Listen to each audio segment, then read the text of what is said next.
Азыр бизнес чөйрөнүн, коомдук саясий чөйрөнүн көңүлүн бурган эң башкы нерсе окуя бул жер үй алтын кенинин баягы иштетүүчү тарапка берилиши болуп атат да. Жакында президент сизди кабыл алганда алтын негизги кен байлыктардын баары улуттук кызыкчылыкка кызмат кылыш керек деп айтты да. Эгер кумтөр сабагын эске алганда, жаңы утуп алган орусиялык Восток Геол добыча компаниясы ошондой чынчыл иштеп, Кыргызстандын кызыкчылыгын коргоого мүмкүндүк шарт түзүп береби? Сиздерде кандай кепилдиктер бар? Кумтөрдү баардыгыбыз билип калдык. Кумтөрдүн тарыхын бул баягы башында эле мингенде ичине кыйшык минип алган. Ал эми жер үй боюнча тескерисинче башка. Бул жерде башынан эле биз мына Кудай буйруса бюджетке $100 миллион башында эле түшүрүп атабыз. Андан тышкары өзүңүздөр көрдүңүздөр, мыйзамдын чегинде ачык айкын биз конкурсту өткөрдүк. Андан тышкары бүт болгон талаптарды Талас элинин ошол жерде Бекмолдо айыл өкмөтүндө жайгашкан кен жайгашкан Бекмолдо айыл өкмөтүнүн тургундарынын талаптарын, райондун талаптарын жана областтын талаптарын сөзсүз түрдө жана социалдык пакетке киргизе турган болдук. Дагы кандай кепилдик бар? Мына бүгүнкү күндө Кумтөрдө экология бузулуп атат деген бир чоң негизги көйгөй кооптонуу бар. Жер үйдө бул маселени да биз койгондо эске алып, бүт адистерди чакырып, ушу экология тармагында, тоо кен тармагындагы адистерди чакырып, ушу талапты коюп, бүгүнкү күндөгү презентация, мисалы ошол эле алтын кендикин, алтын кен деп кыргыз алтындыкын салыштырсак, Восток Геол добычаныкын салыштырсак, эми Восток Геол добычаныкы бүгүнкү күндө берген презентацияда эч кандай мындай зыяны өтө минималдуу түрдө. Сиз айтып кеттиңиз экологиялык маселени. Кыргыз алтынын утпай калышынын себеби ушунда эле же болбосо мындай жөнөкөй айтканда эмне үчүн кыргыз алтын эмес? Эми биринчиден бул сиз айтып кеткен экология бул эң маанилүү нерсе. Себеби ошол жердеги азыр эми бүт кендерди карасак, ошол эле Алай Баткенден баштап Көлгө чейин, Нарынга чейин эң негизги кооптонуу жергиликтүү калкты бул экология маселеси. Албетте экология эң негизгиси. Эми ошол эле долбоордо кыргыз алтын сунуштаган долбоордо булар жанагы хвостохранилищаны уулуу заттар кала турган жерди Алытөр деген ледниктин жанына жайгаштырып атышат. Бул проект мурунтан бар болчу. Башка компаниялар келгенде ошондо эле Бекмолдо айыл өкмөтүнүн жергиликтүү калкы, Таластын жалпы эли калкы ошондо каршы чыккан. Себеби бала чычкан деген суу ошол жерден алат да өзүнүн эмесин, ошол мөңгүдөн, башын ошол жерден алат. Өтө чоң коопсуздук жаратат эле ал нерсе, кооптонууну. Ошондуктан ал проект четке калды. Восток Геол кандай? Алар ылдыйкы жакта, суудан алысыраак. Бул бир. Экинчиси такыр эле ыкмасы башка болуп атат. Булардыкы баягы сухое складирование деген болот. Бул баягы передовой технология катары эсептелет бүгүнкү күндө, бирок бул бир гана мына Кыргызстанда эмес, бул Россияда деле, ошол эле Туркияда, мисалы Кышладак деген бир чоң кен бар. Эмне алтынды иштеткен. Биз ошол жерде өзүбүз адистерди алып барып, Шамбисай деген бизде Кадамжайда бир алда көйгөйлүү бир кен бар, ошол жердеги активисттерди алып барып каршы чыккандарды өзүм көзүм менен көргөм. Ошол сухой складированиянын үстүндө бүгүнкү күндө дарактар өсүп атат, бүгүнкү күндө чөп өсүп атат, эч кандай зыяны жок. Жакшы, дароо эле катталабыз. Визор компаниясы силерге койгон, өкмөткө койгон доон алып салды деген маалымат чыкты. Ушул чындыгы канчалык? Жок, бул туура эмес. Бул туура эмес маалымат. Мындай дейlikçi, жарым кичине ашыгыраак болуп кетти. Бирок ушул деңгээлге бизде жетерибизге менин көзүм жетип атат. Бир күнү бул доо алынат. Бирок бүгүнкү күндө бизге расмий маалымат боюнча токтотулду деди. Приостановление искать. Убактылуу токтотулду. Азыр Восток Геол добыча менен Визор компаниясы ичара сүйлөшүүлөрдү жүргүзүп атышат. Кайсы эмелер менен ыкмалар. Демек силер эмес, ошол россиялык компания тилинде атат. Эң туура себеби могу биздин шарттар боюнча ушул милдеттенме ушул ута турган компаниянын мойнуна жүктөлгөн. Жеңил мырза, мына жер үйдө бир 100 тоннага жакын алтын бар да. Анын азыркы мындай баасы менен эсептегенде 3,5 миллиарддан 4 миллиард долларга чейин баасы деп ушунча деп эсептелет да. Анан ушунчалык байлыкты биз 100 миллион долларга берип койдук деген суроолорго кандай жооп бересиз? Жок, бул биринчиден туура эмес. Жерде жаткан алтынды аны табыш үчүн расходтору бар, башкасы бар, 3,5 миллиард эч кандай болбойт. Бул баягы өтө некорректный подсчет деп коет. Мындай туура эмес. Бул биринчиси. Экинчиси 100 миллионго кеткен баа бүгүнкү күндө өтө адилеттүү баа деп эсептейбиз. Мен эми атап эле коеюн. Чоң кендер, орто кендер жеңден берилүү 300 сомго берилүү эле келет кая. 1 тыйын пайда. Ошол эле кумтар. 1 тыйын кетип атканда, башында берилип атканда 1 тыйын бюджетке түшкөн эмес. Анан экономика жагынан да айтып кетейин. Бул экономика жагынан геология мындай түздөн түз тиешеси жок болсо деле бизде маалымат бар. Бул 30%дан 40%га чейин булар налогторду төлөйт. Бул өтө чоң пайда тийет бизге. Ошол эле жумушчу орундар 90% бул жергиликтүү калктан алышат. Анан башка да мультипликативный эффект дейт. Башка дагы тармактарда ошол жерде жандандырганына мен толук ишенем. Процесс качан мындай жандуу башталат? 30 жумушчу иш күндүн ичинде булар жанагы 100 миллион долларды төлөш керек. Төлөп бүткөндөн кийин 5 жумушчу жумуш күнүнүн ичинде биз лицензия бериш керекбиз. Лицензия алгандан баштап 1 жылдын ичинде проектти түзөт.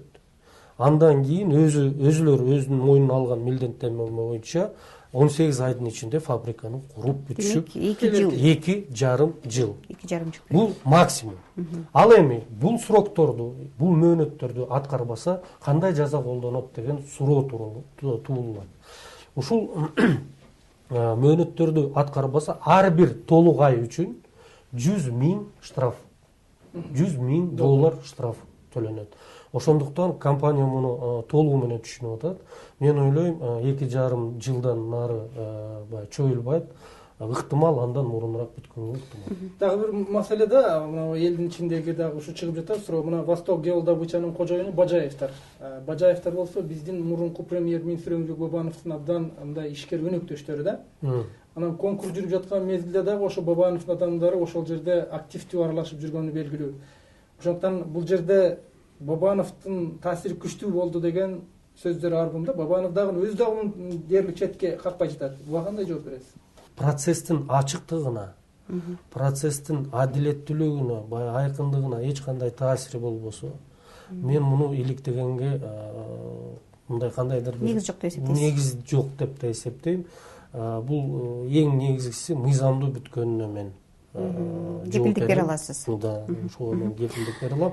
Анан Бабанов же болбосо анын туугандары же достору деп атасыздар кандайдыр бир таасир эткени мага эч кимси чыккан эмес. Өзүм үчүн жооп берем. Мына комиссиядан деле биз ачык мындай сүйлөшкөнбүз. Кимге кандай эме болгон, компаниялардан да сурадык. Эч кимге эч кандай басым болгон эмес. Сиздердин тармак негизи коррупциялашкан, өтө коррупциялашкан тармак деген пикир элде белгилүү. Сиз ушул коррупциялык схемалардын бир 13 түрүн жарыялагандай болдуңуз эле. Ооба. Ошол жарыялоо дегендин өзү коррупцияга каршы күрөш деп айтсак болобу, же бул жөн эле алаксытуу канчалык деңгээлде ушул саясий дагы мындай иштиктүү дагы күчүңүздөр жетет коррупцияга каршы күрөшкө, жок дегенде ошону азайтууга дегендегим да? Алаксытуу деген берде эч кандай маселе жок. Ооба бизде коррупция бар. Ооба мына 13 схема бар. Анын 12 подсхемалары бар деп биринчи биз жарыяладык. Буга да бир өзүнчө кандайдыр бир эрк керек. Бул иштин башталышы болчу.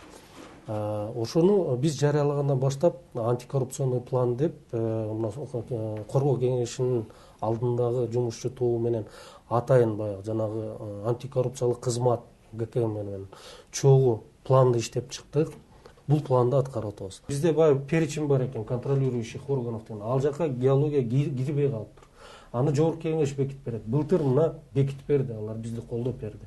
Азыр ошонун жоболорун иштеп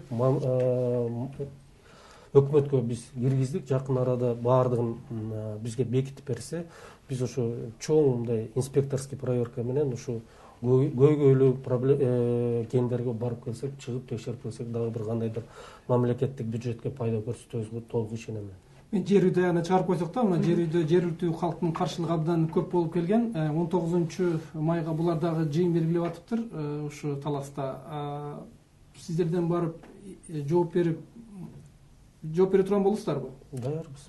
Өткөн жумада уктум, мындай чогултабыз дептир. Эч ким чогулган жок, бизди да чакырышпады. Бирок биз барганга даярбыз. Түшүнбек мырза, мына Чаткал, Ала Бука районундагы алтын кендер боюнча жергиликтүү элдин нааразылыгы абдан көп айтылып келатат да. Кече жакында Кичи Чаарат боюнча дагы ал жердеги сианид боюнча маселени көтөрүп атышат. Бар. Эмне үчүн ушуларга жол берилип жатат? Мен ойлойм, бул демократиянын эң негизги белгиси. Нааразы болсо айтсын оюн.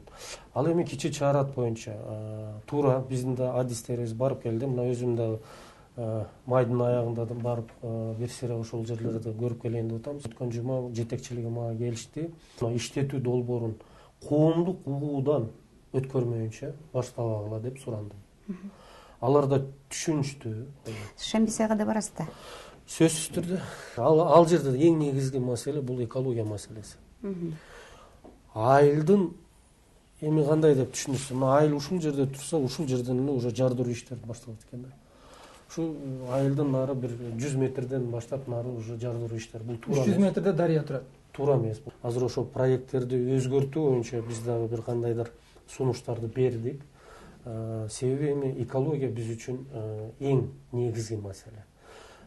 Экологияга зыян келтирип, экологияны бузуп, элибизге зыян келтирип, мындай баа менен бизге алтын да кереги жок, башкасы да кереги жок.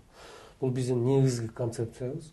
Бизде кендердин ушул өзүңүз айткандай 300 сомдон берилип кетип жатканда, Өзбекстанда мамлекетинде бир башка бир тажрыйба бар экен да. Бул жерде алтын кендери мамлекеттин үлүшүнө 70%, ишкерге 30%тык менен айтылып келатат да, ушундай парламентте айтылып жатат. Сиздер ушул кошуна мамлекеттин тажрыйбасын үйрөнүп көрдүңүздөрбү? Мындай ой бизде да коомчулукта бар.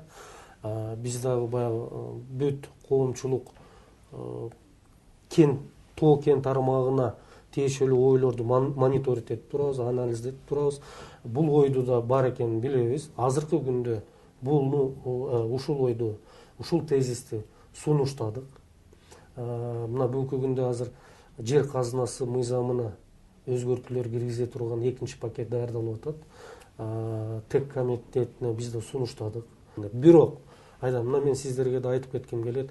Бүгүнкү күндө ири кендерден, же болбосо орто кендерден эми 85% уже кетип калган. Жеңден кетип калган бизге чейин. Десе мен жаңылбайм. Балким 80 же 80, көпчүлүгү кеткен. Мына бүгүнкү күндө көзгө илингендерден жер үй эле калды эле. Кудай буйруса мына аман эсен өткөрүп алдык аны. Мындан ары мында чоң кендер калбады. Кумтөрү кетип калган, башкасы кетип калган. Эми Алтын жылгасы кеткен, Тогологу кеткен, Чаараты кеткен, Иштанберди кеткен. Аларда 60, 70, 80, 100 тонналык кендер болчу, алар убагында кетип калган. Мына бүгүнкү күндө биз ошо 1,5 жыл мурун бизди дайындаганда эле ушуну жеңден берүү чоң объекттерди токтоттук. Сизге чоң рахмат, ишиңизге ийгиликтерди каалайбыз. 2-1 форматында программабыздын бүгүнкү коногу геология жана минералдык ресурстар мамлекеттик агенттигинин жетекчиси Дүйшөнбек Зилаев болду. Жакшы туруңуздар. Чоң рахмат сизге. Чоң рахмат.